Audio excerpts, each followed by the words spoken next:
12 बरस ले कुकुर जीवे और 16 ले जिए सियार बरस 18 छत्री जीवे आगे जीवन केरो धिक्कार। ये जो छंद है ये छंद परमाल रासों से लिया गया है। याद रखिएगा थोड़ा सा, क्योंकि हमारे सिलेबस में भी आ सकता है परमाल रासों। और इसके जो लेखक हैं वो हैं जगनिक। अब हम समझाएंगे कि हम इसको क्यों पढ़े हैं। अभी आज यादव समाज में आल्हा की जयंती पर जोर शोर से मनाया गया, जिसमें हम आप लोगों को बताना चाह रहे हैं कि आल्हा की जो जयंती है कहाँ से ली गई है। वैसे तो इनके माता पिता का बहुत अच्छा वर्णन मिलता नहीं है, लेकिन परमाल रासों में जिस तरीके से दिया गया है उस तरीके से मैं आपको बताऊंगा। तो परमाल रासों के जो रचयिता हैं वो जगनिक हैं। और दूसरी बात, ये बुंदेलखंड की लोकगीत है। बुंदेल में इसको लोकगीत गाते हैं, लोगों के बीच में गाया जाता है। गीत 3 प्रकार के होते हैं, एक लोकगीत होता है, एक राज्य गीत होता है, एक राष्ट्रगीत होता है।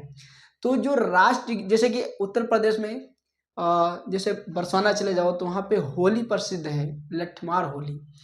बुंदेलखंड में आल्हा प्रसिद्ध है। उत्तर प्रदेश में नौटंकी प्रसिद्ध है।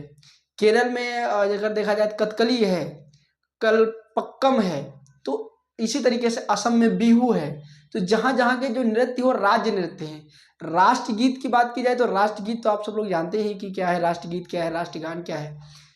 जैसे कि वंदे मातरम, जनगण मन, वो बताने की क्या जरूरत है। तो आज हम पहले समझेंगे परमाल रासों का जो ये चैप्टर कहाँ से आया है। आल्हा उदल बहुत मशहूर योद्धा हुए जो यादव बिरादरी से आते हैं। इनको अगर देखा जाए तो बनाफर भी कहा जाता है। एक एक शब्द को लेकर चलेंगे तो थोड़ा अच्छा समझ में आएगा। बनाफर। अब बनाफर कहते किसे हैं। अब इनकी जो जन्म कुंडली है कैसे बनी है उसको हम समझाएंगे। एक क्षेत्र है बक्सर। क्या है? बक्सर है। बक्सर के रहने वाले राजा हैं कुंदन सिंह। कुंदन सिंह के 2 लड़के हैं, विजय और रोशन। विजय सिंह और रोशन। विजय के 2 लड़के हुए और रोशन के भी 2 लड़के हुए। विजय सिंह के जो लड़के हैं उनका नाम इस तरीके से, एक का नाम है देशराज, एक का नाम है बच्छराज। रोशन सिंह के 2 लड़के हुए टोडर मल और एक टोडर। अब इन चारों के बीच में घमासान हुई लड़ाई। उस समय की जो बहुत बड़ी राजगद्दी हुआ करती थी वो हुआ करती थी कन्नौज की। कन्नौज की हुआ करती थी। वहां के राजा हुआ करते थे जयचंद। कौन हुआ करते थे? जयचंद।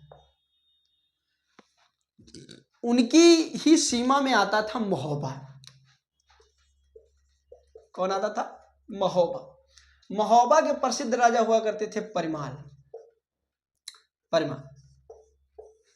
अब समझिएगा धीरे धीरे कि कहानी बन कहां से रही है। जैसे कि पहले के जो राजा हुआ करते थे उनकी बड़ी राजधानी हुआ करती थी, तो अपनी राजधानी की टुकड़ी टुकड़ी में बांट देते थे और कुल टैक्स एक क्षेत्र में जाया करता था। उसको चलाने वाला अलग अलग से राजा घोषित कर दिए जाते थे, लेकिन वो अधीन रहते थे।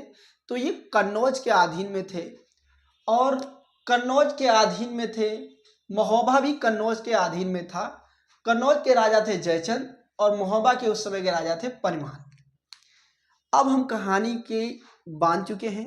अब आगे समझेंगे कि कैसे इनका आल्हा उदल का जन्म हुआ, उसको थोड़ा सा समझेंगे। तो जो राजा कुंदन सिंह थे उनके 2 लड़के हुए, विजय सिंह और रोशन सिंह।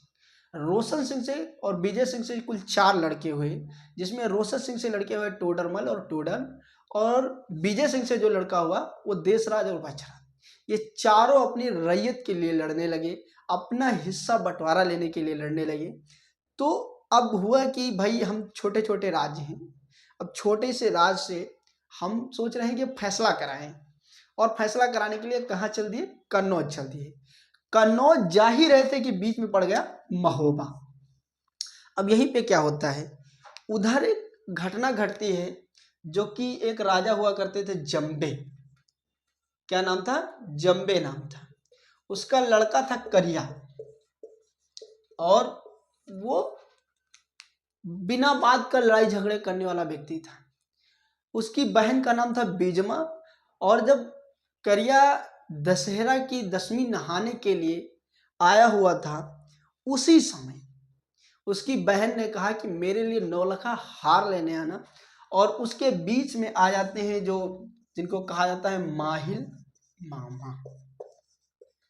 माहिल मामा आते हैं और माहिल मामा कहते हैं कि अगर हार लेना है तो महोबा जाओ, क्योंकि कहा जाता है कि कट कट कट्टा बने असरफी औघन चले मुहारन क्या लोहारन क्या, पारस बटिया है मोहबे माँ कमती कौन बात की ना है। वहाँ पे पारस बटिया माना जाता है कि उस पारस बटिया पे अगर लोहा को छुआ दिया जाए तो सोना छू जाए। पारस बटिया नगर मोहब्बा लोहा छुआ स्वान हो जाए, कट कट कट्टा बने असरफी औघन चले लोहारन क्या। ये जो लोकगीत है, उस लोकगीत में ये बताया जाता है कि जो सबसे ज़्यादा, अगर आपको हार ही ढूंढना है तो जाओ महोबा, और महोबा लूट लो और हार लेकर चले आओ। वहाँ के राजा थे परमाल। अब ये चारों लड़ाई करके निकले थे अपना फैसला करवाने के लिए, लेकिन महोबा की सीमा लगते ही उनको वहाँ के जो पहरेदार हैं, उनका नाम है सूरज। एक एक नाम याद रखिएगा, क्योंकि वंशावली बता रहे हैं तो महत्वपूर्ण है।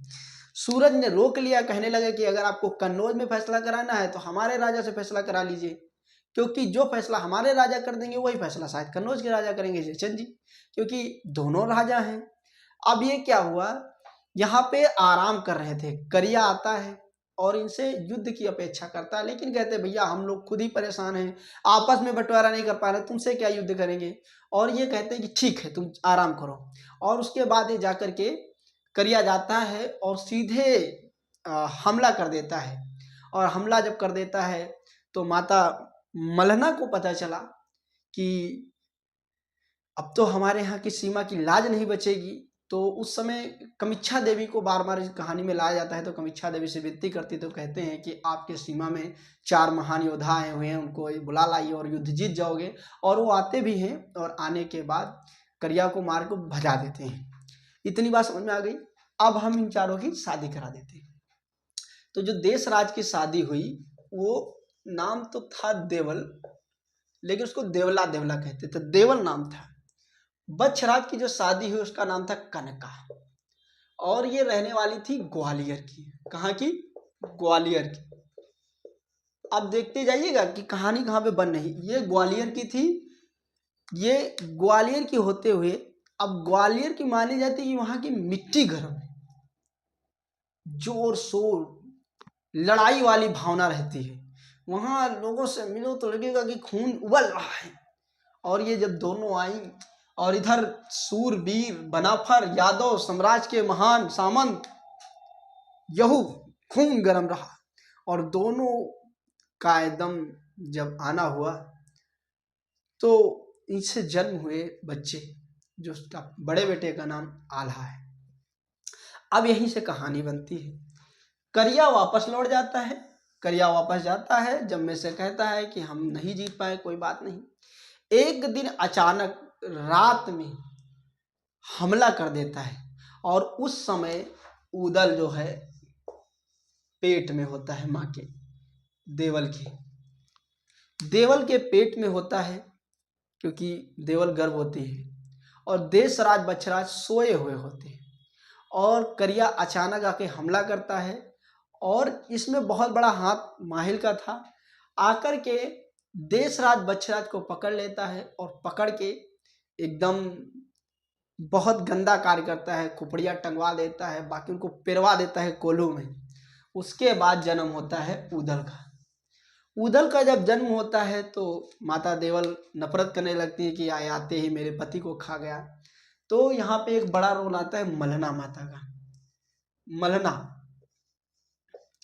मलहना मलहना माता आती हैं और कहती हैं कि इस बेटे को मैं पालूंगा, और ले जा कर के पालती हैं। उसके बाद आती हैं, देवल पे प्यार करने लगती है। अब होता क्या है, जब उधल थोड़ा सा बड़े हो जाते हैं और आल्हा थोड़ा सा और बड़े हो जाते हैं, क्योंकि आल्हा सबसे बड़े हैं। अब उधल को शरीर में बाप का खून सूरबीर हो तो बेटा खुद ही सूरबीर हो जाता है, कहते हैं होनहार के चिकने पात। और उधल वही करीबन 17 साल की उम्र है और ये शिकार खेलने के लिए जाते हैं। तो एक हिरन का पीछा करते करते करते करते करते करते माहिल के शिविर में पहुंच गए, क्योंकि माहिल जहाँ रहते थे वहाँ पे जब गए तो वहाँ पे एक दूसरा हिरन दिख गया और उधल ने उस पर तीर मारा, और वहाँ के जो जिसको बचा रहे थे हिरन, उसे कहते हैं कि मेरा हिरन दे दो, और एकदम तहस नहस कर देते हैं, बगिया बगिया उछल उछल कर देते हैं। उसके बाद पानी पीने आते हैं, घड़े फोड़ देते हैं। तो माहिल का बेटा आता है, वो हार के चला जाता है। अब माहिल खुद आता है और समझाता है कि बहुत बड़े लड़ैया बनते हो तो अपने बाप का बदला नहीं ले पाए हो, और पत्र लेकर भेज देता है। अब यही बात उधर को खल गई, अपनी माँ का आता है, सौगंध दिलाकर कहता है कि मेरे पिता को कौन मारा है। तो बताते हैं कि करिया ने मारा है, जो कहाँ का रहने वाला है, माढ़ो का रहने वाला है। माढ़ो गढ़ है, एक माढ़ो गढ़ का रहने वाला है।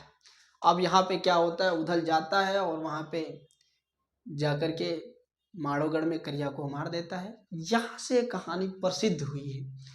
तो इसमें अगर देखा जाए, महत्वपूर्ण नाम है देशराज, बछराज, देवल, कनका, टोडरमल, टोडर, रोशन सिंह, विजय सिंह, जम्मे, करिया, मोहबा, परमाल, माढ़ोगढ़, सूरज, ये सब महत्वपूर्ण नाम है। माहिल मामा बहुत महत्वपूर्ण नाम है, ये उरई के रहने वाले थे।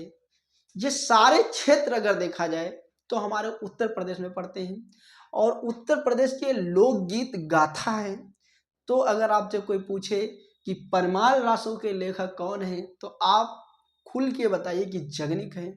पृथ्वीराज रासों के जो लेखक कौन है या कवि कौन है, वो चंद्र बरदाई जी हैं। अगर इसी तरीके से कोई सवाल आता है तो उसका आप उत्तर भी दे सकते हो। और ये छोटी सी जानकारी रही जो आप तक। जय हिंद, जय दोस्तों, मिलूंगा अगले क्लास में।